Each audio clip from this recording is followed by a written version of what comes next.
한 놈도 남기지 마라! 핏빛 화마가 덮친 대감대. 모두가 죽어나갈 때 막내딸을 업고 사선을 넘은 건 가장 천대받던 꼽추 하인이었습니다. 비록 비천한 몸이었지만 숭고했던 구호와 연어 아가씨 이야기를 시작합니다.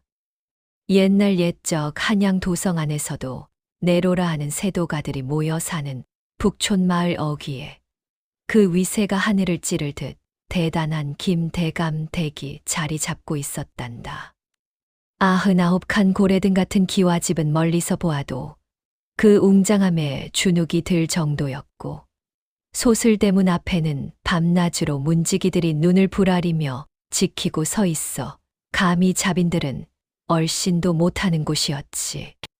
집안 곳곳에는 사시사철 푸른 소나무와 귀한 꽃나무들이 앞다투어 자태를 뽐내고, 연못에는 비단잉어들이 한가로이 헤엄치니 담장 너머로 그 풍경을 훔쳐보는 이들은 저곳이 바로 지상낙원이 아닐까 부러움 섞인 탄성을 자아내곤 했단다. 허나 그 눈부시게 화려한 겉모습 뒤편, 빛이 닿지 않는 행랑채 구석진 곳에는 사람들의 시선 밖으로 밀려난 그늘진 삶이 숨쉬고 있었지. 그곳에는 태어날 때부터 남들보다 2배는 굽은 등을 가진 사내 구호가 살고 있었단다. 뒤틀린 척추 때문에 단 한 번도 허리를 제대로 펴고 하늘을 올려다본 적이 없는 사내였지. 그가 무거운 장작이라도 질라치면 그 모습이 마치 삶의 무게를 견디다 못해 등짐을 진 늙고 병든 소 같아 보여 사람들은 그를 구호라는 이름 대신 그저 꼽추라 부르며 혀를 차거나 손가락질 해대기 일쑤였어. 에잉, 쯔쯔. 전생에 무슨 죄를 그리 많이 지었기에 저런 몸뚱이로 태어났을꼬. 보기만 해도 재수가 옴붙을 것 같네. 그려. 지나가는 하인들조차 그를 보면 침을 뱉거나 모멸 섞인 눈빛을 보내기 바빴지. 구호는 매일 새벽 딸기 울기도 전에 일어나 남들이 다 잠든 깊은 밤까지 산더미처럼 쌓인 장작을 패고 물을 길어 나르고 마당을 쓰는 등 집안의 가장 험하고 고된 일들을 도맡아 했단다. 굽은 등 위로 땀방울이 비 오듯 쏟아지고 숨이 턱 끝까지 차올라 헉헉대면서도 그는 그 어떤 멸시와 조롱에도 대꾸 한마디 없이 묵묵히 도끼질만 해댈 뿐이었어. 그의 무표정한 얼굴 뒤에는 세상에 대한 원망도 자신을 향한 연민도 모두 말라 비틀어져 버린 듯한 깊은 체념만이 자리 잡고 있었지.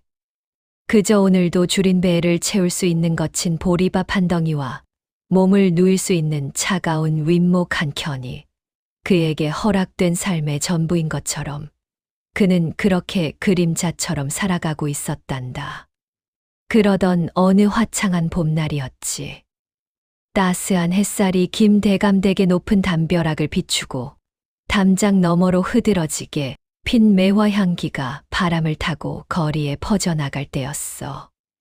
대문 앞은 드나드는 손님들과 하인들로 북적거리고 있었는데 그 소란스러운 와중에 남루한 승복을 걸친 노승 한 분이 지팡이를 짚고 나타났단다. 하얗게 샌 눈썹 아래로 깊은 주름이 팬 노승의 얼굴은 세월의 풍파를 고스란히 담고 있었지만 그 눈빛만은 형형하게 빛나고 있었지. 노승은 분주히 오가는 사람들 사이에서 잠시 걸음을 멈추고 김대감 댁의 으리으리한 소슬대문을 물끄러미 올려다보았어. 마치 그 화려함 속에 감춰진 어떤 기운을 꿰뚫어 보기라도 하듯 말이야. 그러고는 지나가는 바람결에 들릴 듯 말 듯 한 목소리로 중얼거렸단다. 참으로 화려하구나.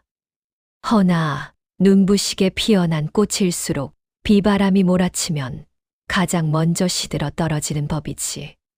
세상 사람들은 저 화려한 겉모습에 눈이 멀어 참된 가치를 보지 못하는구나. 노승은 잠시 말을 멈추고 지팡이로 바닥을 두어 번 두드리더니 다시 말을 이었어. 비바람이 몰아치고 세상이 뒤집히는 날, 저 화려한 꽃들은 흔적도 없이 사라지겠으나 아무도 거들떠보지 않던 저 못생기고 투박한 바위만이 천년을 버티며 그 자리를 지키는 법이지. 진정한 가치는 눈에 보이는 것이 아니라 그 안에 품은 단단한 심지에 있는 것을. 노승의 이 알쏭달쏭한 말은 대문을 드나드는 수많은 사람의 귀를 스치고 지나갔지만 그 누구도 귀담아 듣는 이는 없었어. 모두가 자신의 바쁜 일상에 매몰되어 있거나 눈앞의 화려함에 취해 있었기 때문이지. 하지만 마당 한 구석에서 묵묵히 마당을 쓸고 있던 구호만이 빗자루질을 잠시 멈추고 고개를 들어 노승의 뒷모습을 바라보았단다. 화려한 꽃은 시들고 못난 바위는 버틴다.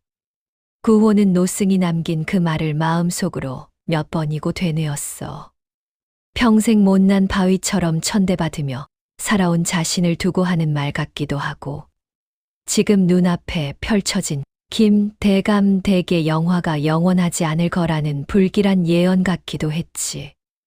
노승은 그 말을 남기고 호련히 인파 속으로 사라졌지만 그가 남긴 말은 구호의 가슴 속에 작은 파문을 일으키며 앞으로 닥쳐올 거대한 폭풍을 예고하고 있었단다. 그 넓고 화려한 김대감 댁에서 구호에게 말을 걸어주는 이는 아무도 없었단다. 다른 하인들은 그가 곁에 오는 것조차 재수 없다며 피했고, 주인들은 그를 말을 알아듣는 짐승 정도로 취급하며 온갖 힘든 일만 시킬 뿐이었지. 구호의 삶은 마치 칠흑 같은 어둠 속에 갇힌 것과 같았어. 하지만 그 암흑 같은 삶에도 한 줄기 따스한 빛이 있었으니 바로 김대감의 막내딸 7살 난 연화 아기씨였단다. 연화 아기씨는 집안의 귀여움을 독차지하는 귀한 존재였지만 다른 식구들과 달리 구호를 병신이나 꼽추가 아닌 그저 몸이 조금 불편한 사람으로 대하는 유일한 이였어. 대감마님이나 다른 식구들의 눈을 피해 아기씨는 종종 구호가 일하는 외진 곳을 찾아오곤 했지. 그날도 구호가 행랑채 뒤편 후미진 곳에서 남몰래 거친 숨을 몰아쉬며 잠시 허리를 두드리고 있을 때였어. 저기, 아저씨. 등 뒤에서 들려오는 맑고 고운 목소리의 구호는 화들짝 놀라 뒤를 돌아보았지. 그곳에는 비단 치마 저고리를 곱게 차려입은 연화 아기씨가 해맑은 미소를 지으며 서 있었어.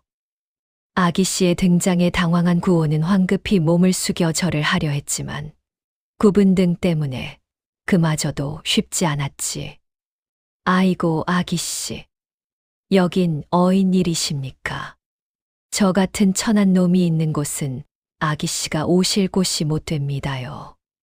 구호가 쩔쩔매며 말했지만 연화 아기씨는 개의치 않는다는 듯 까르르 웃으며 구호에게 다가왔어. 그러고는 자신의 품속에서 고이 감싸준 비단 손수건을 꺼내 구호에 투박하고 거친 손바닥 위에 살포시 올려놓았단다. 아저씨, 이거 드세요. 오늘 제사상에 올렸던 귀한 떡인데 아저씨 주려고 제가 몰래 숨겨왔어요. 일하느라 많이 시장하시지요. 손수건을 펼치자 그 안에는 윤기가 자르르 흐르는 꿀떡 두어 개가 먹음직스럽게 담겨 있었어. 구호는 자신의 손바닥 위에 놓인 그 고귀하고 따뜻한 마음이 담긴 떡을 내려다보며 그만 목이 메어왔단다. 평생 받아본 적 없는 따뜻한 관심과 배려에 얼어붙었던 그의 가슴이 녹아내리는 것만 같았지. 구호는 떨리는 손으로 떡을 받아들고 자신도 모르게 눈시울을 붉히며 깊이 고개를 숙였어. 아기씨, 이 천한 놈에게 어찌 이런 귀한 것을. 고맙습니다요. 정말 고맙습니다요. 이 은혜 죽어서도 잊지 않겠습니다요. 구호의 투박한 감사 인사에 연화 아기씨는 그저 환하게 웃어 보이며 총총걸음으로 사라졌지. 그 작은 뒷모습을 바라보며 구호는 다짐했단다. 자신의 이 비천한 목숨이 다하는 날까지 저 맑고 고운 아기 씨만은 반드시 지켜내겠노라고. 이 굽은 등으로 세상의 모든 풍파를 막아서라도 저 아이의 웃음을 지켜주겠노라고 말이야. 그러던 어느 날 밤이었어. 달빛조차 구름 뒤로 숨어버린 칠흑같이 어두운 밤, 평화롭던 김 대감댁에 청천벽력 같은 재앙이 들이닥쳤단다. 모두가 깊은 잠에 빠져 있던 그 시각, 갑자기 대문을 부술듯 두드리는 요란한 소리와 함께 수십 명의 관군들이 횃불을 들고 난입했지. 역적 김 아무개를 포박하라. 어명이시다. 한 놈도 남김없이 모조리 베어버려라. 멸문지화미에만 쯔호의 씨를 말려야 한다. 영모 죄를 뒤집어 쓴 김 대감댁의 멸문지화의 명이 떨어진 것이었어. 평온하던 집안은 순식간에 아수라장으로 변했단다. 여기저기서 하인들의 비명과 칼부림 소리가 난무했고 살기등등한 관군들은 눈에 보이는 모든 것을 베고 부수며 닥치는 대로 사람들을 죽이기 시작했지. 사랑채에서는 김 대감이 포승줄에 묶여 끌려 나오며 억울함을 호소했지만 돌아오는 것은 매몰찬 칼날뿐이었어. 안채에서는 부인들과 아이들의 자지러지는 울음소리가 끊이지 않았지. 관군들은 증거를 인멸하기 위해 집안 곳곳에 불을 질렀고 건조한 가을바람을 타고 불길은 삽시간에 기와지붕을 집어삼킬 듯 무섭게 타올랐단다. 화려했던 고래등 같은 기와집은 거대한 불기둥이 되어 밤하늘을 붉게 물들였고 매캐한 연기가 온 집안을 뒤덮었지. 쩍쩍 갈라지는 석갈의 소리와 무너져 내리는 기와장 소리, 그리고 사람들의 처절한 비명이 뒤섞여 그야말로 생지옥이 따로 없었어. 행랑채 구석방에서 잠을 자던 구호 역시 요란한 소리에 잠에서 깨어났단다. 방문을 열자마자 코를 찌르는 매캐한 연기와 함께 눈앞에 펼쳐진 참혹한 광경에 그는 소스라치게 놀라 그 자리에 얼어붙고 말았지. 평생 자신을 멸시하던 주인들이 피를 흘리며 쓰러지고 함께 일하던 하인들이 비명을 지르며 도망치는 모습은 그에게 엄청난 공포로 다가왔어. 불이야, 역적이다. 다 죽는다. 도망치는 사람들의 외침 속에서 구호는 무엇을 어떻게 해야 할지 몰라 우왕좌왕했단다. 이대로 있다가는 자신 또한 역적의 집안 사람이라는 이유로 개죽음을 당할 것이 뻔했지. 도망쳐야 한다는 생각과 너무나도 급작스럽게 닥친 이 끔찍한 상황을 받아들이지 못하는 충격 사이에서 구호의 머릿속은 하얗게 비어버렸단다. 그의 눈동자는 공포로 심하게 흔들리고 있었고 굽은 등은 두려움에 더욱 움츠러들었지. 구호는 본능적으로 살기를 찾아 몸을 숨겼단다. 불타는 행랑채 뒤편, 아직 불길이 닿지 않은 장독대 뒤에 납작 엎드려 숨을 죽였지. 심장이 터질 듯이 쿵쾅거리고 온몸이 사시나무 떨듯 떨려왔어. 도망쳐야 해. 지금이라도 뒷담을 넘으면 살 수 있어. 그의 머릿속에서는 당장 이곳을 벗어나 목숨을 부지해야 한다는 생각이 아우성쳤단다. 평생 자신을 짐승 취급하며 멸시했던 주인들이 아니었던가. 그들을 위해 자신의 목숨을 걸 이유는 어디에도 없었어. 어차피 자신은 이 집안의 하찮은 종놈일 뿐 그들의 몰락과 함께 사라져도 그만인 존재였지. 관군들의 눈을 피해 어둠 속으로 사라지면 비록 거지가 될지언정 목숨만은 건질 수 있을 것이었어. 구호는 뒷담 쪽으로 조심스럽게 몸을 움직였단다. 그런데 바로 그 순간이었어. 불길이 가장 거세게 치솟고 있는 안채 쪽에서 찢어질 듯한 아이의 울음소리가 그의 귓가를 때렸단다. 어머니, 아버지, 으앙, 살려주세요. 너무 뜨거워요. 무서워요. 그것은 다름 아닌 자신에게 따뜻한 떡을 건네주었던 그 맑고 고운 연화 아기 씨의 목소리였어. 구호의 발걸음이 그 자리에 못 박힌 듯 멈춰 섰단다. 그 작은 손으로 건네주던 온기와 자신을 향해 지어 보이던 그 해맑은 미소가 주마등처럼 스치고 지나갔지. 이 세상에서 유일하게 자신을 사람으로 대해 주었던 단 한 사람. 그 고마운 분이 지금 저 시뻘건 불길 속에서 죽어가고 있었어. 구호의 내면에서 격렬한 갈등이 일어났단다. 나 같은 놈이 뭘 할 수 있다고. 가봤자 나도 타 죽거나 칼에 맞아 죽을 뿐이야. 그냥 도망치자. 눈 딱 감고 도망치면 돼. 비겁한 마음이 그를 붙잡았지만 그의 발은 차마 떨어지지 않았어. 아기 씨의 자지러지는 울음소리가 마치 자신의 심장을 쥐어짜는 듯 고통스럽게 들려왔기 때문이지. 구호는 떨리는 손으로 자신의 가슴을 움켜쥐었단다. 그곳에는 아기 씨가 주었던 떡을 받아들었을 때 느꼈던 그 뜨거운 감동이 아직도 남아있는 듯했어. 아니야. 그럴 수는 없어. 나를 사람으로 봐준 유일한 분인데. 이대로 두고 가면 나는 평생 짐승만도 못한 놈으로 살게 될 거야. 구호는 질끈 눈을 감았다 떴단다. 그의 눈빛에서 두려움이 서서히 걷히고 그 자리에 비장한 결의가 차오르기 시작했어. 구호는 마침내 결심을 굳혔단다. 그는 숨어있던 장독대를 박차고 나와 불길이 넘실 때는 안채를 향해 미친 듯이 달려들었어. 매캐한 연기가 앞을 가리고 뜨거운 열기가 살갗을 태울 듯 달려들었지만 그의 귀에는 오직 연화 아기 씨의 울음소리만 들릴 뿐이었지. 무너져 내리는 석가래를 피하고 불타는 기둥을 넘어 그는 마침내 아기 씨의 방 앞에 도착했단다. 방문을 열자 방 안은 이미 화마가 집어삼키고 있었고 구석에서 이불을 뒤집어 쓴 채 공포에 질려 떨고 있는 작은 그림자가 보였어. 아기씨, 연화 아기씨, 접니다요. 구호입니다요. 구호가 목이 터져라 외치며 다가가자 연화 아기씨는 그을음 투성이가 된 얼굴을 들고 구호를 바라보았어.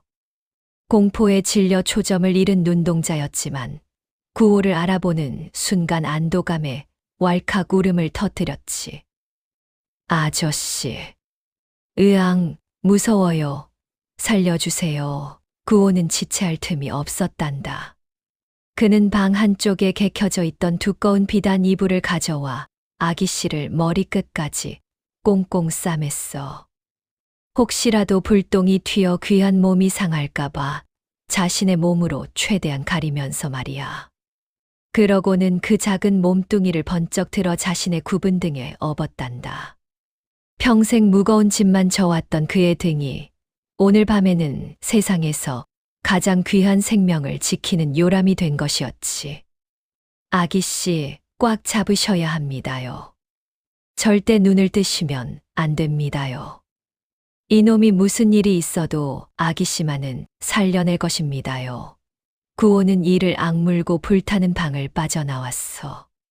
사방에서 관군들이 악귀처럼 날뛰고 있었지만 구호는 그들의 칼날을 요리조리 피하며 필사적으로 뒷문을 향해 내달렸지. 불타는 대들보가 그의 바로 옆으로 무너져 내리고 날카로운 화살이 그의 어깨를 스치고 지나갔지만 그는 아픔조차 느낄 겨를이 없었어. 오직 등에 업힌 아기 씨의 미약한 숨결만을 느끼며 이 생지옥 같은 곳을 벗어나야 한다는 일념 하나로 달리고 또 달렸단다. 마침내 그는 무너진 담벼락 틈을 발견하고 그곳을 통해 불타는 김 대감댁을 빠져나오는데 성공했지. 그의 뒤로는 화려했던 기와집이 거대한 불길 속에 무너져 내리고 있었고 그 불빛은 구호와 연화가 나아갈 어둠 속에 험난한 길을 비추고 있었단다. 이제 그들은 익숙했던 모든 것을 뒤로하고 한치 앞도 알 수 없는 도망자의 길로 들어서게 된 것이야.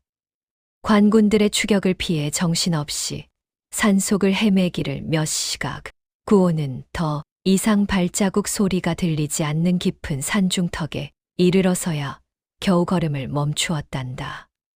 숨이 턱까지 차오르고 다리가 후들거려 당장이라도 쓰러질 것 같았지만 그는 등에 업힌 아기씨가 혹여 깨실까 조심스럽게 바닥에 내려놓았지. 달빛조차 들지 않는 어두운 숲속, 차가운 밤이슬이 내리는 풀밭 위에 연화 아기씨는 이불에 쌓인 채 작은 짐승처럼 웅크리고 있었어. 구호가 떨리는 손으로 이불을 살짝 걷어내자 그름과 눈물로 범벅이 된 아기씨의 얼굴이 드러났단다. 그 고운 얼굴이 공포와 슬픔으로 얼룩진 것을 보니 구호의 가슴이 미어지는 듯 아파왔지. 아기씨, 괜찮으십니까요? 어디 다치신 데는 없으십니까요? 구호가 거칠고 투박한 손으로 아기씨의 뺨에 묻은 그을음을 조심스럽게 닦아내며 물었어. 평소 같았으면 감히 쳐다보지도 못할 귀한 분의 몸에 손을 대는 것이었지만 지금 이 순간 구호에게 아기씨는 그저 지켜줘야 할 작고 여린 생명일 뿐이었지. 연화 아기씨는 큰 눈을 깜빡이며 구호를 올려다보았어.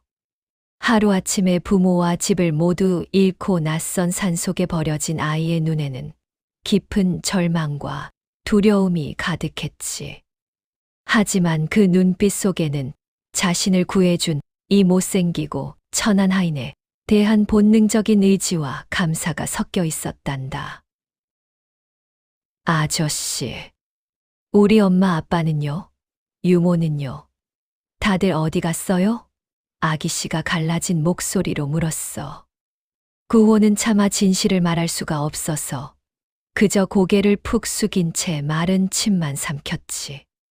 아기씨, 지금은 아무 생각 마시고 조금 주무셔야 합니다요.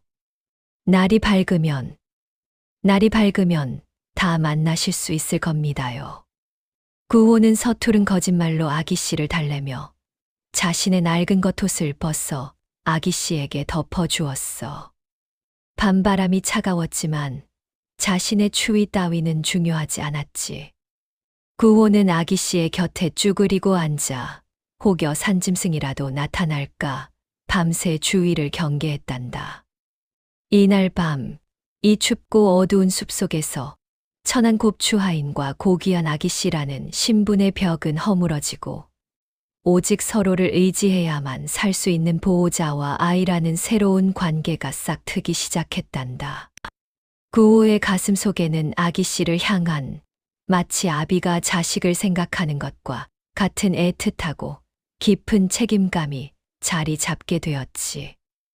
날이 밝자 본격적인 추격이 시작되었단다. 역적의 씨를 말리라는 어명을 받은 추노꾼들과 관군들이 산을 이 잡듯 뒤지며 포위망을 좁혀왔지. 구호는 연화 아기씨를 업고 산비탈을 구르다시피 하며 도망쳤어. 그의 굽은 등은 기형적이었지만 험준한 산길을 타는 데는 오히려 유리했단다.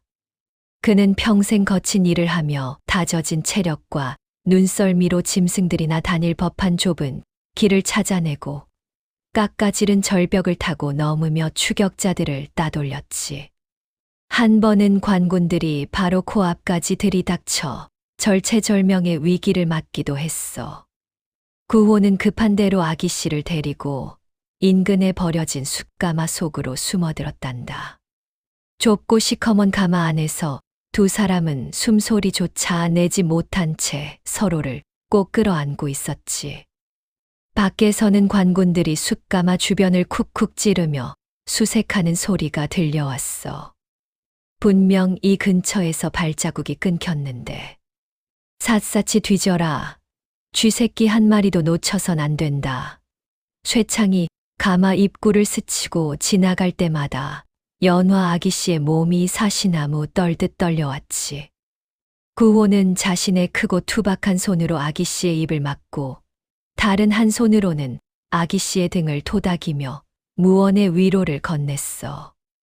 그의 심장도 터질 듯이 뛰었지만 그는 아기 씨를 위해 태어난 척 버텨냈단다.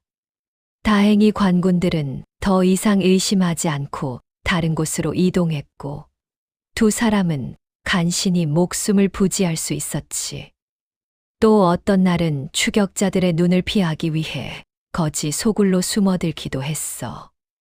구호는 자신의 흉측한 외모를 이용해 거지 행세를 하며 동냥을 했고 연화 아기 씨에게도 더러운 옷을 입히고 얼굴에 검댕을 발라 눈을 속였지. 평생 비단 옷만 입고 살아온 귀한 아기 씨가 다 떨어진 넉마를 걸치고 거지 흉내를 내는 모습에 구호의 가슴은 찢어지는 듯 했지만 살아남기 위해서는 어쩔 수 없는 선택이었어. 그렇게 하루하루가 살얼음판을 걷는 듯한 긴장의 연속이었지. 쫓고 쫓기는 숨막히는 추격전 속에서 구호는 자신의 모든 기지와 능력을 발휘하며 아기 씨를 지켜냈단다. 비록 몸은 고되고 힘들었지만 그의 굽은 등은 그 어느 때보다 단단하고 든든한 방패가 되어주고 있었지. 몇 달간의 끈질긴 추격 끝에 두 사람은 겨울이 시작될 무렵이 되어서야 겨우 추격자들의 발길이 닿지 않는 깊은 산속의 작은 동굴에 은신처를 마련할 수 있었단다. 구호는 마른 나뭇가지를 모아 불을 피우고 산을 헤매며 캐온 칡뿌리와 나무 열매로 줄인 배를 채웠지. 비록 초라하고 궁색한 살림이었지만 매일 밤 칼잠을 자며 쫓기던 시절에 비하면 이곳은 궁궐이나 다름없는 안식처였어. 따뜻한 모닥불 옆에서 연화 아기 씨는 오랜만에 깊은 잠에 빠져들었단다. 곤히 잠든 아기 씨의 얼굴에는 고단함 속에서도 작은 평온함이 깃들어 있었지. 구호는 타닥타닥 타오르는 불꽃을 바라보며 잠든 아기 씨의 얼굴을 물끄러미 내려다보았어. 그동안 정신없이 도망치느라 미처 생각할 겨를이 없었던 현실이 그제야 무겁게 다가오기 시작했단다. 이제 겨우 목숨은 부지했으나 앞으로 이 귀한 분을 데리고 어찌 살아가야 한단 말인가. 구호는 깊은 한숨을 내쉬었어. 자신 하나 건사하기도 힘든 처지에 역적의 딸이라는 멍에까지 쓴 어린 아기 씨를 끝까지 책임질 수 있을지 막막하기만 했지. 당장 내일 먹을 식량도 걱정이고 혹독한 겨울 추위를 어떻게 버텨낼지도 걱정이었어. 무엇보다 아기 씨가 성장하여 자신의 신분을 알게 되었을 때 겪게 될 고통과 혼란을 생각하면 가슴이 답답해져 왔지. 구호는 자신의 거칠고 갈라진 손을 내려다보았단다. 평생 천대받으며 살아온 이 보잘것없는 손으로 감당하기에는 너무나도 버거운 운명이었어. 하지만 구호는 이내 고개를 저으며 마음을 다잡았단다. 아니다. 이 목숨이 다하는 날까지 내가 무슨 짓을 해서라도 아기 씨만은 지켜내야 한다. 그것이 나를 사람으로 대해준 그분에 대한 도리이자 내 삶의 유일한 이유이다. 구호는 잠든 아기 씨의 어깨에 자신의 낡은 도포를 다시 한번 여며주며 흔들리는 불빛 속에서 굳은 다짐을 새겼단다. 비록 앞날은 캄캄했지만 그의 마음 속에는 아기 씨를 향한 헌신이라는 꺼지지 않는 불씨가 타오르고 있었지. 깊은 산속에도 혹독한 겨울이 찾아왔단다. 살을 내는 듯한 칼바람이 밤낮으로 몰아치고 허리까지 빠질 만큼 많은 눈이 내려 산길이 모두 끊겨버렸지. 동굴 안은 냉골이나 다름없었고 겨우 구해온 땔감마저 바닥을 드러내고 있었어. 설상가상으로 연화 아기 씨가 심한 고열에 시달리기 시작했단다. 며칠째 제대로 먹지도 못하고 추위에 떨더니 결국 탈이 나고 만 것이었어. 아기 씨는 불덩이 같은 몸으로 헛소리를 하며 끙끙 앓았고 구호는 어찌할 바를 몰라 발만 동동 구를 뿐이었지.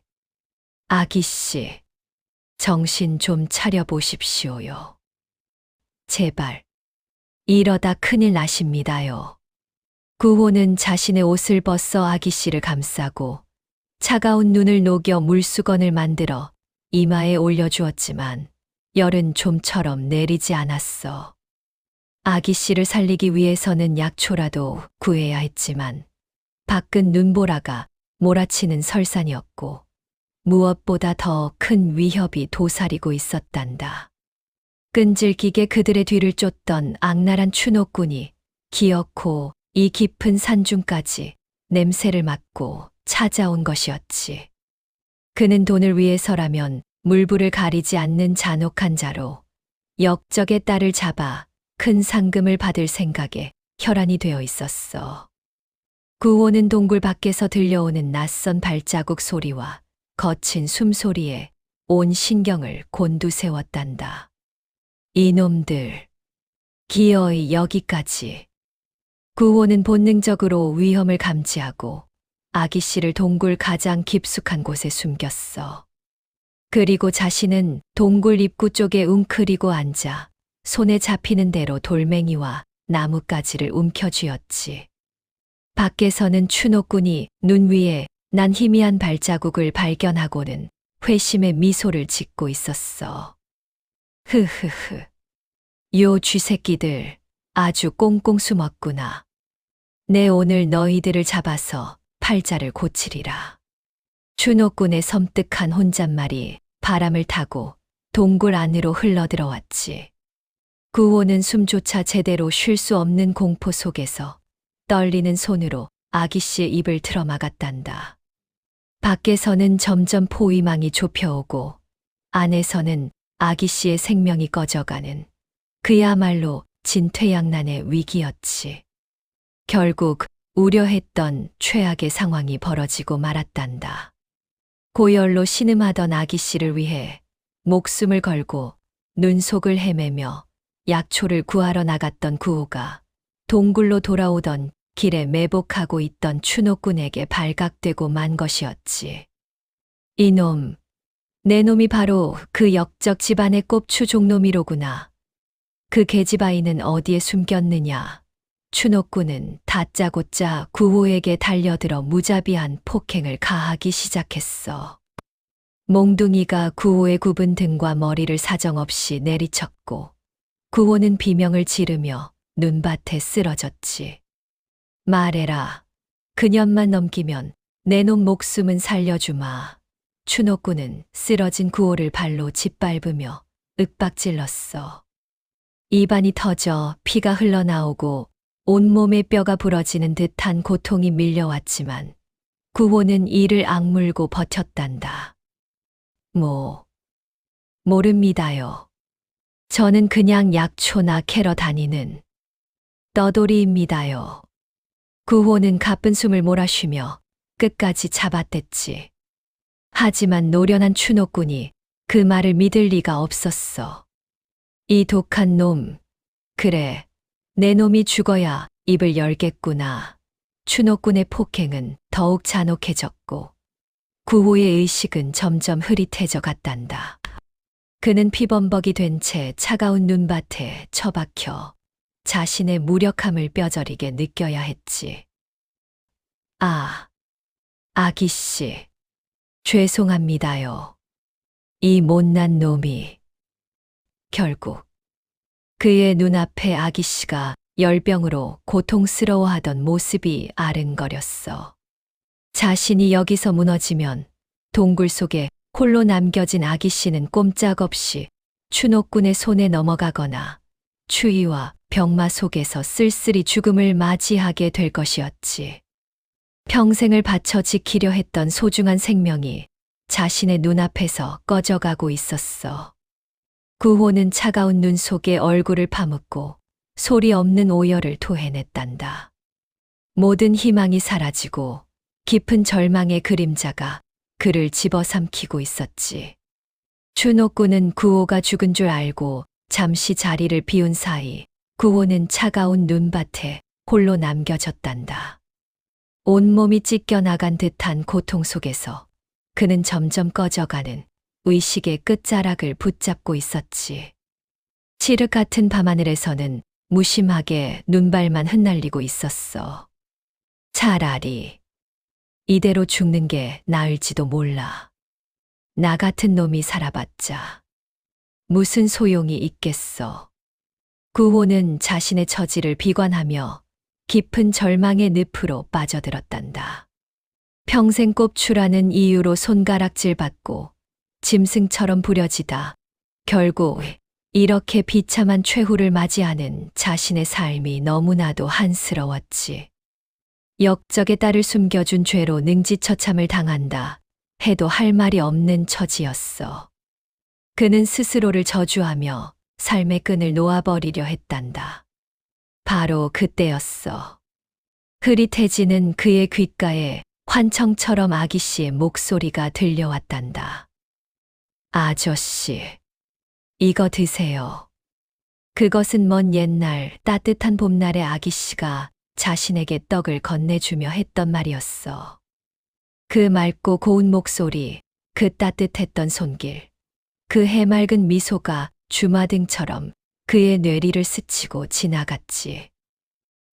아, 아기 씨. 구호에 감겨가던 눈이 번쩍 뜨였단다. 그분은 자신을 사람으로 봐준 유일한 분이었어. 자신의 이 볼품없는 구분 등에 엎여 그 불구덩이 속에서 살아남은 생명이었지. 내가 여기서 포기하면 아기 씨는 누가 지킨단 말인가. 나를 믿고 의지하는 그분을 두고 내 어찌 혼자 편히 눈을 감을 수 있겠는가. 구호는 깨달았단다. 자신의 구분 등은 천형이 아니라 저 가여운 아기 씨를 업기 위해 하늘이 내려준 특별한 사명이었음을. 비록 세상 사람들은 자신을 비웃고 멸시할지라도 자신에게는 지켜야 할 소중한 존재가 있었지. 구호의 가슴 속에서 다시금 뜨거운 불꽃이 타오르기 시작했어. 그는 피투성이가 된 손으로 차가운 눈밭을 움켜쥐며 이를 악물고 몸을 일으켜 세웠단다. 그래, 아직은 아니야. 내 목숨이 붙어있는 한 그 누구도 아기씨 털끝 하나 건드리지 못하게 할 것이다. 구호는 비틀거리며 일어섰단다. 온몸이 부서질 듯 아팠지만 그의 눈빛은 그 어느 때보다 형형하게 빛나고 있었지. 더 이상 그는 매를 맞고 도망치기만 하는 나약한 종놈이 아니었어. 그는 한 아이의 생명을 책임진 보호자이자 불의에 맞서 싸우는 전사였지. 구호는 주변을 둘러보다가 튼튼해 보이는 몽둥이 하나를 주워들었어. 투박한 손에 꽉 쥔 몽둥이가 그의 유일한 무기였지. 그는 아기 씨가 숨어있는 동굴 입구로 다가가 그 앞을 떡하니 가로막고 섰단다. 마치 거대한 산이 되어 그곳을 지키는 수호신처럼 말이야. 오너라, 이놈들아. 내 목숨을 내놓는 한이 있어도 아기 씨만은 절대로 내어주지 않을 것이다. 구호는 마음속으로 굳게 다짐하며 다가올 최후의 결전을 준비했지. 잠시 후 인기척을 느낀 추노꾼이 다시 나타났어. 그는 죽은 줄 알았던 구호가 몽둥이를 들고 서 있는 것을 보고 깜짝 놀랐지만 이내 비릿한 웃음을 흘렸지. 이놈 보게 아직 숨이 붙어 있었구나. 그래, 어디 한번 바라기라도 해보거라. 내 오늘 내 놈의 그 굽은 등을 아주 펴주마.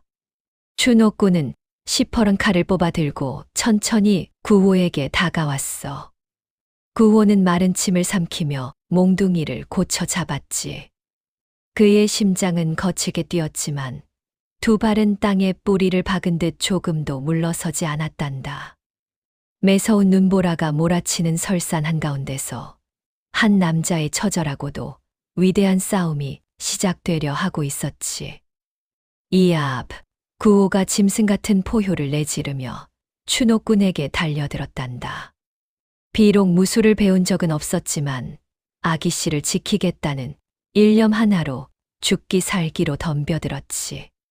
추노꾼의 날카로운 칼날이 춤을 추며 구호의 몸을 노렸지만 구호는 온몸으로 그 칼을 받아내며 몽둥이를 휘둘렀어.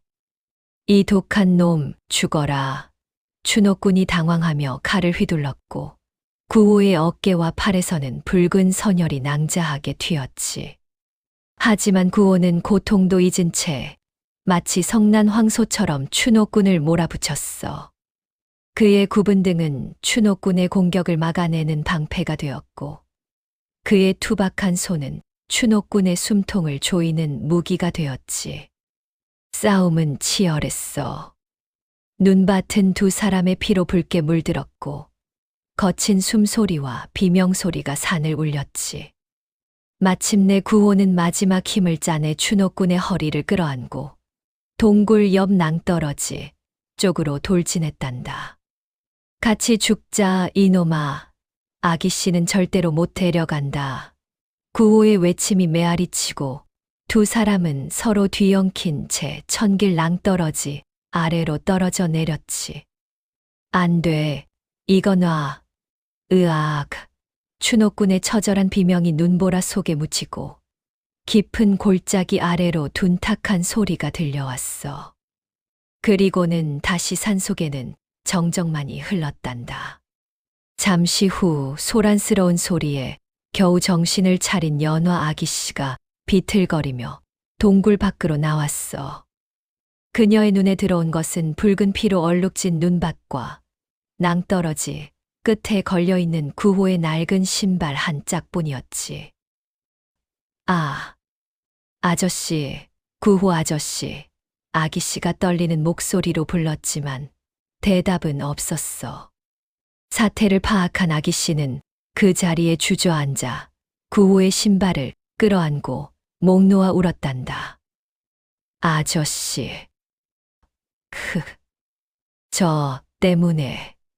저 때문에 돌아가신 거예요. 으앙, 아저씨, 가지 마세요. 저 혼자 두고 가지 마세요. 아기씨의 애끓는 울음소리가 차가운 겨울산을 가득 메웠지. 구호는 비록 비천한 몸으로 태어나 평생을 고통 속에서 살았지만 마지막 순간에는 자신이 사랑하는 존재를 위해 목숨을 바침으로써 그 누구보다 고귀한 삶을 완성한 것이었어. 세월은 흘러 강산이 몇 번이나 변했단다. 억울하게 역적으로 몰렸던 김 대감의 누명은 벗겨졌고 가문은 복권되었지. 그 불지옥 속에서 살아남은 유일한 핏줄인 연화 아기씨는 어느덧 곱고 단아한 여인으로 성장하여 다시 양반가의 귀한 마님이 되었단다. 화창한 어느 봄날 연화는 하인들을 물리고 홀로 깊은 산속을 찾았어. 그곳은 바로 그녀가 어린 시절 구호 아저씨와 함께 숨어 지냈던 그 동굴이 있는 곳이었지. 동굴 앞 양지 바른 언덕에는 작은 무덤 하나가 쓸쓸히 자리 잡고 있었어. 비석도 없이 그저 때만 입힌 초라한 무덤이었지만 연화에게는 세상 그 어떤 왕릉보다도 귀하고 소중한 곳이었단다. 연화는 무덤 앞에 정성스럽게 마련한 제사상을 차리고 깊이 허리 숙여 절을 올렸어. 아저씨, 연화가 왔습니다. 너무 늦게 찾아와 죄송합니다. 연화의 눈에서 하염없이 눈물이 흘러내렸지. 그녀는 무덤 옆에 서 있는 한 그루의 소나무를 어루만졌어. 기이하게도 그 소나무는 줄기가 심하게 뒤틀리고 굽어 있어 마치 구호 아저씨의 굽은 등을 꼭 빼닮아 있었단다. 사람들은 그 나무를 보고 못생겼다며 혀를 찼지만 연화에게는 그 나무가 자신을 업고 불길을 해치던 아저씨의 든든한 등처럼 느껴졌지. 아저씨 보고 계시지요? 아저씨 덕분에 제가 이렇게 살아서 다시 집안을 일으켰습니다. 이 모든 것이 다 아저씨의 은혜입니다. 연화는 굽은 소나무 아래 앉아 지난날의 추억을 회상하며 한참을 머물렀어. 화려했던 김대감 댁의 기와집은 한 줌의 재가 되어 사라졌고 그 위세등등하던 사람들도 모두 역사의 뒤안길로 사라졌지만 가장 천하고 보잘것없었던 꼽추하인의 숭고한 희생만은 저 굽은 소나무처럼 푸르게 살아남아 영원히 연화의 가슴 속에, 그리고 이 이야기를 전해 듣는 모든 이들의 가슴 속에 깊은 울림을 전해주고 있단다. 진정한 아름다움은 겉모습이 아니라 그 안에 담긴 마음에 있다는 것을, 그리고 위기의 순간에 빛을 발하는 것은 신분이 아니라 사람을 향한 진실한 사랑과 헌신이라는 것을. 저 굽은 소나무는 말없이 웅변하고 있었지.